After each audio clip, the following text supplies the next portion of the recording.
현재 대한민국의 투자에 대한 열망이 너무 지나치다 보니까 집착이 되었죠. 이런 개인주의의 투자, 실제 1,500만원, 2천만원, 4천만원, 4천만원으로 2억, 3억, 1억대, 그리고 5천만원으로 5억대의 투자를 하는 사람들이 생겨나고 있습니다. 물론 개인뿐만 아니라 기업도, 증권사도, 새마을금고도 엄청난 투자를 했죠. 그런데 이렇게 투자를 한 것은 개인이고 회사지만 손해를 보는 사람들은 또 한 명의 대한민국 국민이라는 것입니다.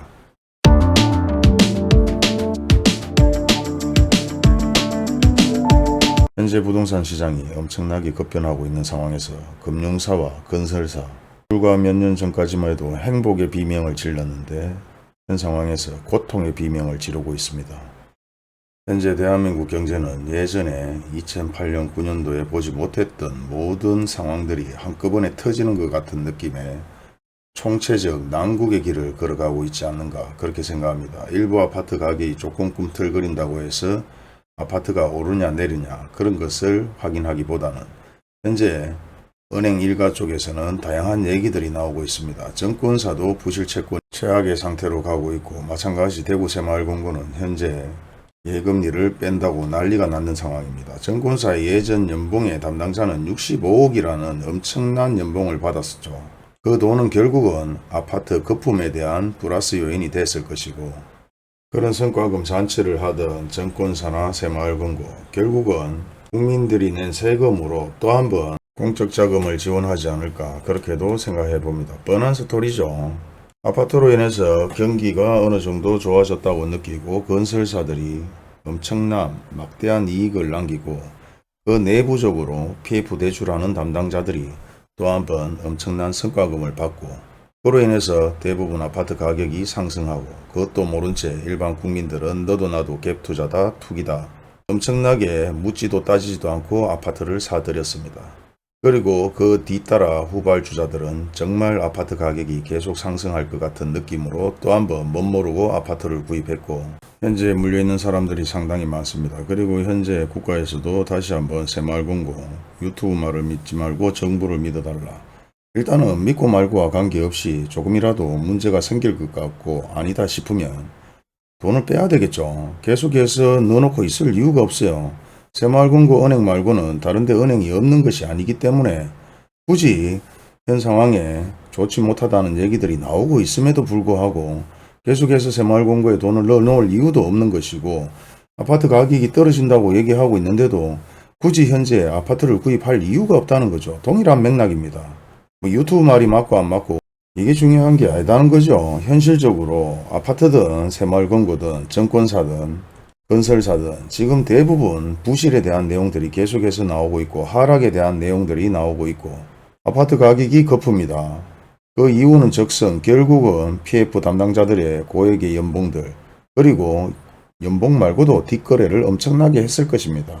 이런 모든 일면의 사태들이 결국은 부동산 가격을 하락시킬 것이고 원상복구시킬 것이며 계속해서 새마을금고 행안부가 지금 사태를 진화하려고 하지만은 이건 뭐 사태를 진화할 수 있는 부분이 안 돼요.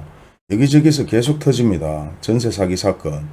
마찬가지 정부의 국민들의 세금으로 다시 한번 지원 아닌 지원을 하고 있는데요. 뭐 다양하게 얘기가 나옵니다.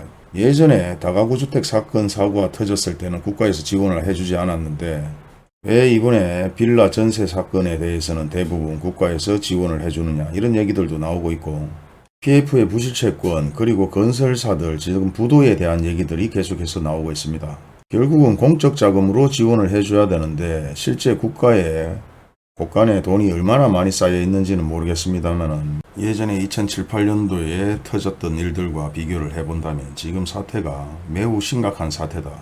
그리고 단면적으로 국가 내부에서 일어나는 사태, 수익과 지출 그리고 무역수지 흑자라는 얘기도 마찬가지 결국은 수입에 대한 지출이 없었기 때문에 의미 없는 마이너스 흑자죠.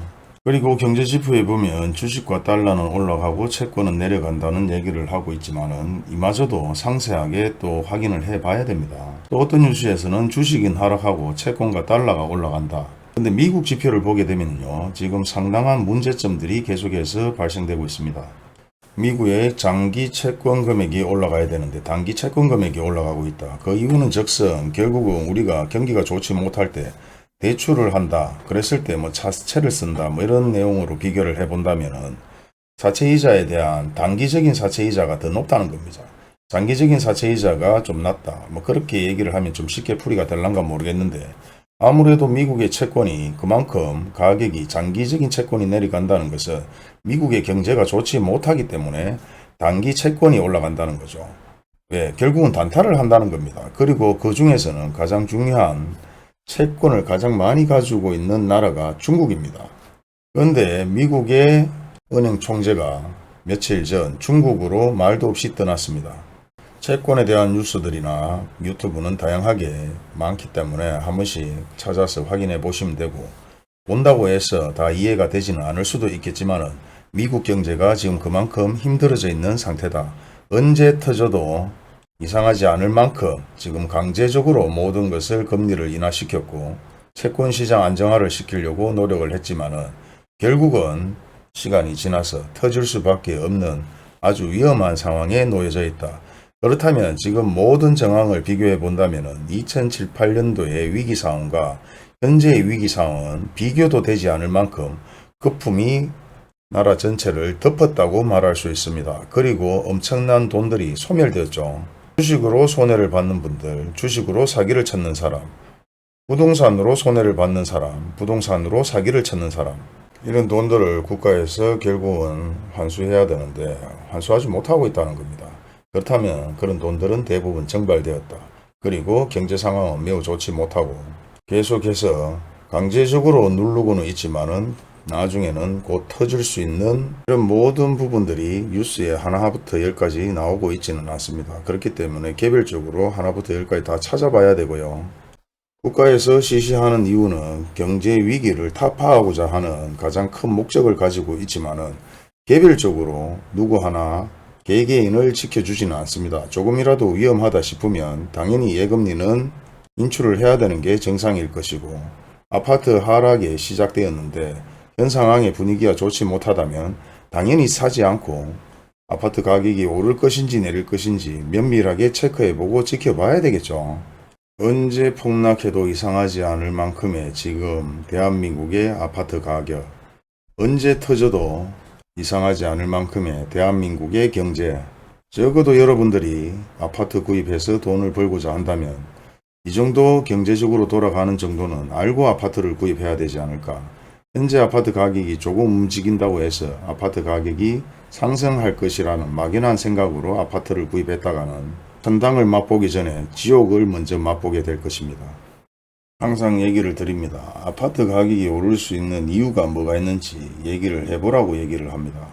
하지만 아파트 가격이 오른다고 얘기하는 사람들조차 소위 말해서 아파트 가격이 왜 오르는지, 뭐 때문에 오르는지, 어떤 상황 때문에 오르는지 아무도 명확하게 얘기하는 사람은 없습니다. 단지 그냥 바닥을 찍었다.